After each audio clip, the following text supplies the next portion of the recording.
Veja só, Apocalipse 13 fala de duas bestas, sabia, né? Do verso 1 até o verso 10, fala da primeira besta que sobe do mar, que tem 7 cabeças, 10 chifres e tal. A segunda besta se levanta da terra e tem a aparência de cordeiro e fala como dragão. Agora, note só o que está escrito no capítulo 13, versículo 15 e versículo 16. Apocalipse 13, versos 15 e 16. E foi-lhe dado comunicar fôlego à imagem da besta, para que não só a imagem falasse, como ainda fizesse morrer quantos não adorassem a imagem da besta. A todos, os pequenos e os grandes, os ricos e os pobres, os livres e os escravos, faz que lhes seja dada certa marca sobre a mão direita ou sobre a fronte. E aí vem o verso 17. Para que ninguém possa comprar ou vender, senão aquele que tem a marca, o nome da besta ou o número do seu nome. Ok, então a marca da besta, ela pode ser colocada na mão direita ou na testa. Ao passo que o sinal, o selo de Deus, é colocado só na testa. O da besta pode ser na testa ou na mão direita. Lembre-se que testa simboliza razão, entendimento, inteligência. E mão simboliza labor, trabalho, atividades. Ok? Portanto, amigos, de acordo com a própria profecia, em Daniel 7, 25 e Daniel 8, 12, está escrito claramente o seguinte, que um dia Satanás levantaria um poder e esse poder mudaria a lei de Deus, ou tentaria mudar a lei de Deus. Você já leu isso? Daniel 7, 25, vou ler para você.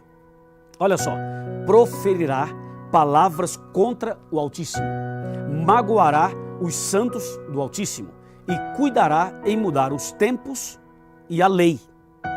Ouviu? Os tempos e a lei. Ou seja, há uma profecia de que alguém mexeria na lei de Deus, alguém mudaria a lei de Deus. E se mudaria a lei de Deus, consequentemente iria mexer no selo de Deus. E quem é que mexeria na lei de Deus? É, obviamente, Satanás. E Satanás usaria um poder. E esse poder que Satanás usaria é o que a Bíblia chama de besta. A besta do Apocalipse. Que de besta não tem nada. Deu para você entender o que eu falei, né? Quando eu falei que de besta não tem nada, eu quero dizer o seguinte, esse movimento religioso e político, chamado de besta do Apocalipse, eles são muito inteligentes. A expressão besta é no sentido de que é uma linguagem apocalíptica que se refere a um animal e mostrando as garras de um poder, por isso é chamado de besta, que é um animal. Só que, na verdade, essa besta representa um poder político e religioso. E esse poder, no passado, perseguiu os cristãos. No passado, na Idade Média, perseguiu os cristãos, queimou Bíblias, matou pessoas e jogou a verdade de Deus por terra, como diz Daniel 8:12 e Daniel 7:25. E esse poder, chamado de besta no Apocalipse, é o poder que mexeria na lei de Deus, como profetizou Daniel. Ou seja, o que esse poder fez? Esse poder fez o seguinte, pegou o 4º mandamento, que fala para guardar o sábado, tirou esse mandamento e colocou o domingo no lugar. Deu para você entender? Ou seja, se você voltar um pouquinho na história, você vai perceber que no dia 7 de março do ano 321, Constantino, imperador romano, ele faz um decreto, ele faz um edito, ele faz um documento, onde ele diz assim, que todos os moradores, os artífices, os juízes, as pessoas e tal, ele faz uma lista e diz assim, que descansem no venerável dia do sol. Quando esse decreto foi feito, 7 de março de 321, e ele fala dia venerável dia do sol, era o primeiro dia da semana. Porque dos 7 dias da semana, Deus colocou o nome só em um dia, que é o 7º dia, e o nome é sábado. Mas, quando Constantino fez esse decreto, esse documento, ele diz assim que as pessoas deveriam descansar no venerável dia do sol. E o venerável dia do sol, para as pessoas naquela época, era o primeiro dia da semana, que de acordo com a Bíblia, chama primeiro dia da semana. E a partir daí começou um movimento para mudar o dia de guarda do sábado para o domingo, do 7º dia para o primeiro dia da semana. Tudo porque havia aí uma certa disputa e havia um certo conflito com os judeus, porque os judeus sempre guardaram o sábado. Mas agora o movimento de Roma, o movimento do Império Romano, que trabalhou contra aí os judeus, eles começam esse trabalho para tentar colocar o próprio dia de descanso. E elege o primeiro dia da semana e coloca o nome nesse dia. e o nome que eles colocam é domingo. Sabe por quê? O primeiro dia da semana chama domingo. Sabe por quê? Quer saber ou não? Ok, vou te contar. O primeiro dia da semana se chama domingo, porque esse nome domingo significa dia do sol. Você pode ver isso em português, em inglês, em alemão, em qualquer outro idioma.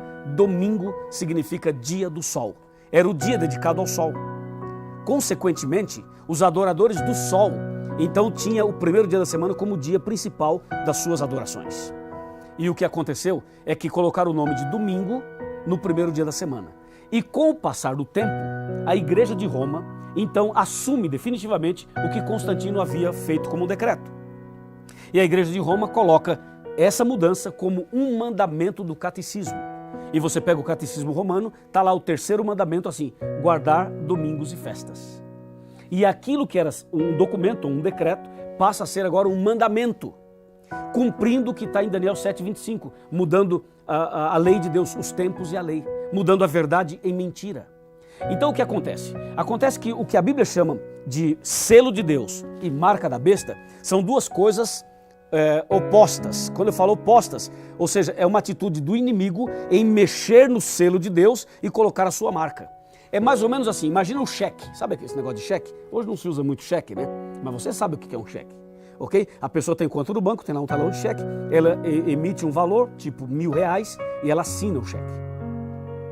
É como se alguém fosse lá e falsificasse a sua assinatura.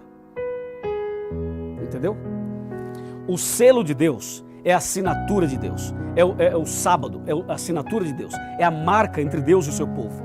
Mas o inimigo trabalhou para tirar o selo de Deus e para divulgar por aí o seguinte: não, o sábado foi abolido, o sábado foi abolido, o sábado foi abolido, para tentar tirar o que é o selo de Deus e colocar uma outra marca no lugar. Só que essa outra marca, que é o domingo que eles colocaram no lugar do sábado, passou a ser a marca da rebeldia, a marca da transgressão, a marca da apostasia, passou a ser a marca de um movimento que se opôs a Deus, de um movimento que se coloca no lugar de Deus, como diz 2 Tessalonicenses, capítulo 2, versos 3, 4 e 5.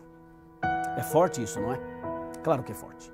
Mas aqui nós estamos para estudar a Bíblia e estudamos com muito respeito a você, porque o que nós queremos é que você seja protegido, porque o inimigo quer destruir você, mas ele não tem poder. Ele já foi destruído na cruz pelo sangue de Jesus. Amém?